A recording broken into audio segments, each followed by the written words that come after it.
بسم اللہ الرحمن الرحیم اللہم صلی علی محمد و آل محمد وعجل فرجہم۔ 10واں روزہ اور میرے پیارے پیارے میرے کہانی والے دوست، ویسے تو بہت سارے دوست ہیں لیکن آپ میرے اسپیشل دوست ہیں۔ النور چینل ہمارا ایک اور اچھا دوست جو ہمارے درمیان اس رشتے کو، اس تعلق کو قائم کر رہا ہے۔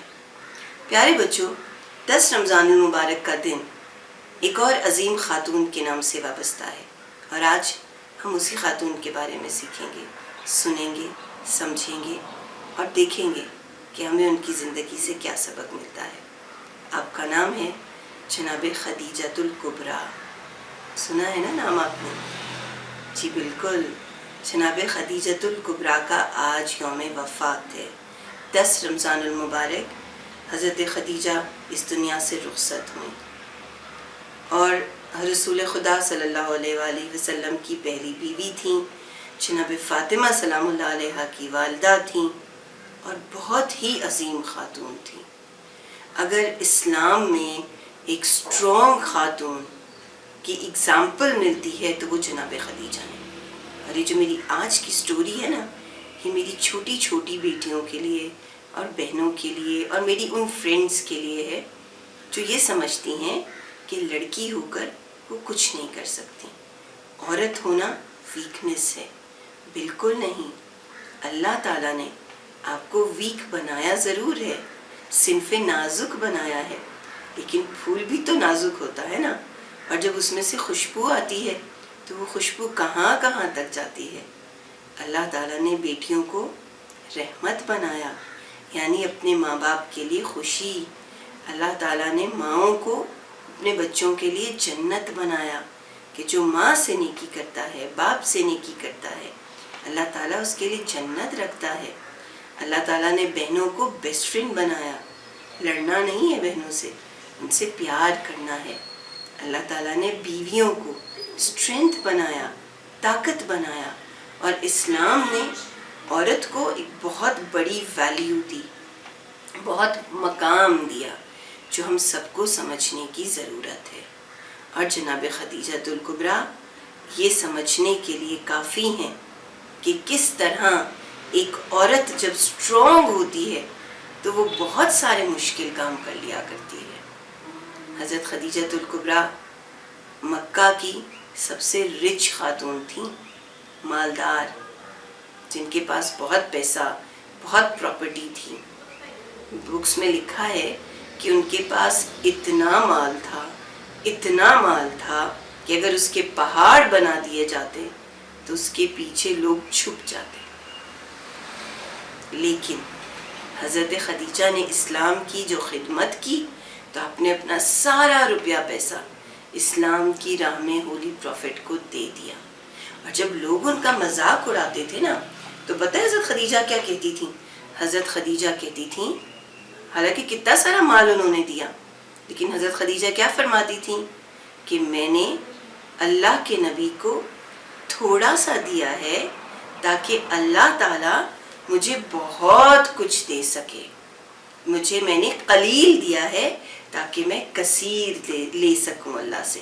تو حضرت خدیجۃ الکبریٰ عرب کی ٹریڈر تھیں، ان کا سامان دوسرے ملکوں میں جاتا تھا، وہ وہاں پر اسے سیل کرتی تھیں، اور پھر اس سے جو پیسے ملتے تھے وہ ان کی انکم ہوتی تھی، ان کی جنہیں ایک طرح سے ان کو وہ پیسے ان کے مال میں شامل ہوتے رہتے تھے، اور وہ بہت رچ ہو گئیں۔ تو آپ سب کو پتہ ہے نا کہ حضرت محمد صلی اللہ علیہ وآلہ وسلم جانے جاتے تھے اپنے سچ بولنے کی وجہ سے اور ایمانداری کی وجہ سے۔ جب حضرت خدیجہ نے یہ سنا کہ مکہ میں ایک شخص ہے جو بہت آنیسٹ ہے، جو سچ بولتا رہتا ہے، تو انہوں نے حضرت محمد صلی اللہ علیہ وآلہ وسلم کو چوز کیا، اور حضرت محمد صلی اللہ علیہ وآلہ وسلم کو اپنا مال تجارت دے کر بھیجا، اور ان کے ساتھ اپنے ایک غلام کو بھی بھیج دیا۔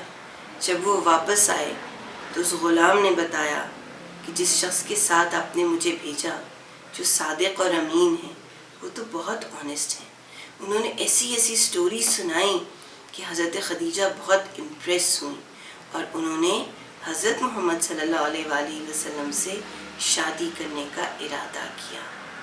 جب آپ کی شادی ہوئی تو آپ بہت رچ تھی، میں نے بھی آپ کو بتایا نا، لیکن جب آپ ہولی پروفٹ کے گھر میں آئیں تو آپ کی زندگی بالکل بدل گئی. آپ نے بالکل سادہ زندگی گزارنا شروع کر دی. اور سب سے بڑی بات کہ اتنے سارے دشمنوں میں حضرت محمد صلی اللہ علیہ وآلہ وسلم کے لیے آپ بہت بڑی اسٹرینتھ تھیں. جو لوگ حج پہ جا چکے ہیں یا جو عمرے پہ جا چکے ہیں انہوں نے شاید غار حرا دیکھی ہوگی, وہاں کے پہاڑ دیکھے ہوں گے, وہ کتنے ٹف ہیں, کتنا مشکل ہوتا ہے اس کے اوپر چڑھنا. اب تو وہاں پر سیڑھیاں بن گئی ہیں, راستے ہیں, پانی مل جاتا ہے. کہ جس زمانے میں ہولی پروفٹ تھے اس زمانے میں تو یہ چیزیں نہیں ہوا کرتی تھی نا. تو حضرت محمد صلی اللہ علیہ وآلہ وسلم جب اللہ کا پیغام آنے سے پہلے غار حرا میں جا کر بیٹھ جایا کرتے, 40 ڈیز گزارا کرتے, تو حضرت خدیجہ ان پہاڑیوں میں بھی اللہ کے پروفٹ کے لیے, اللہ کے نبی کے لیے اتنے مشکل راستوں سے گزر کر کبھی کھانا لے کر جاتی, کبھی پانی لے کر جاتی, کبھی ان کو صاف لباس دے کر آتی. اتنا مشکل سفر ہوتا لیکن وہ بہت خوشی خوشی یہ کام کرتی نہیں. اور پھر جب اللہ کے نبی پر اللہ کا میسج آیا اور آپ گھبرا گئے تو حضرت خدیجہ نے رسول خدا صلی اللہ علیہ وآلہ وسلم کی ہمت بندھائی, ان کو اسٹرانگ کیا, ان کو بتایا کہ آپ تو اللہ کے چوزن ون ہیں, آپ کو اللہ نے منتخب کیا ہے, آپ تو بہت اچھے ہیں, آپ ساری دنیا سے ڈفرینٹ ہیں. اور پھر اتنے سارے دشمنوں میں جہاں ابو جہل تھا, ابو لہب تھا, ابو سفیان تھا, اتنے بڑے بڑے دشمن تھے, حضرت خدیجہ ہر وقت رسول خدا کی مدد کرنے کے لیے تیار رہا کرتی تھیں. کبھی آپ نے ان کا ہاتھ نہیں چھوڑا, کبھی ساتھ نہیں چھوڑا, کیسی بھی مشکل کیوں نہ آئی. یہاں تک کہ آپ کو پتہ ہے نا, ایک دفعہ جو رسول خدا کے دشمن تھے انہوں نے کیا کہا تھا کہ اب ہم رسول خدا سے کوئی تعلق نہیں رکھیں گے, ان کی فیملی سے کوئی تعلق نہیں رکھیں گے. اور پھر وہ ایک جگہ پر چلے گئے جس کا نام تھا شعب ابی طالب, اور وہاں جا کر وہ کتنا عرصہ رہے تھے, اور وہاں پہ نہ ان کے پاس کھانے کو کچھ ہوتا نہ پینے کو کچھ ہوتا. ایسے میں بھی حضرت خدیجہ نے ہولی پروفٹ کا ساتھ نہیں چھوڑا. اور اسی دنوں میں جب حضرت رسول خدا شیب ابی طالب میں تھے تو آپ بہت بیمار ہو گئیں, اتنی بیمار ہو گئیں, اتنی کمزور ہو گئیں کہ آپ کو لگنے لگا کہ بس اب آپ کا آخری وقت قریب آنے لگا ہے. لیکن حضرت خدیجہ پھر بھی رسول خدا کی مدد کرتے ہیں, ان کے سامنے کبھی اپنی ہمت کو کم نہیں ہونے دیا. اسی لیے جب شیب ابی طالب سے واپس آنے کے تھوڑے عرصے کے بعد رسول خدا کی اس پیاری بیوی خدیجہ الکبریٰ کا انتقال ہوا اور اللہ کے رسول نے کہا میں بہت غمگین ہوں, میں بہت سیڈ ہوں, میں یہ دکھ برداشت نہیں کر سکتا ہوں. تو اللہ تعالیٰ کیونکہ پھر آپ کے چچا ابو طالب بھی فوت ہو گئے تھے, تو آپ نے کہا یہ ایئر آف گریف ہے, عام الحزن, غم کا سال.